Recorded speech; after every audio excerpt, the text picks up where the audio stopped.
একজন ভালো স্বামীকে কি কি কাজ করতে হবে, আমি যেগুলো বলছি এগুলো করতে কিন্তু একদম ভুল করবেন না, সেগুলো আপনি অতি অবশ্যই করবেন। সেগুলো হলো, নিয়মিত আপনি আপনার স্ত্রীর প্রশংসা করুন, তার সাথে কেনাকাটা করতে যান, সৎ হন, তাকেও জোর করবেন না, তর্ক করে তার সঙ্গে কখনো জোর করবেন না, এবং তাকে নিয়ে যখন রাস্তায় বেরোবেন অন্য মেয়েদের দিকে কিন্তু একদম তাকাবেন না।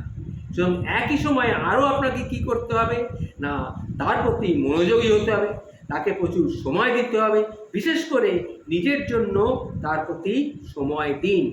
আর কি করবেন, তাকে প্রচুর জায়গা দিন, তার পরিবারের সদস্যদের আদর আপ্যায়ন করুন, অর্থাৎ আপনার শ্বশুরবাড়ির লোকেদের আপনি খুব আদর আপ্যায়ন করবেন, তাদের সঙ্গে ভালো ব্যবহার করবেন। সর্বোপরি কেনাকাটার জন্যে টাকা দেওয়ার সময় পরিবর্তনের জন্য জিজ্ঞাসা না করতে শিখবেন।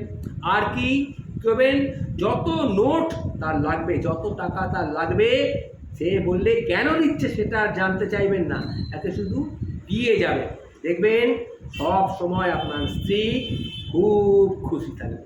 এটাই জগতের নিয়ম, এটাই এখন চলছে।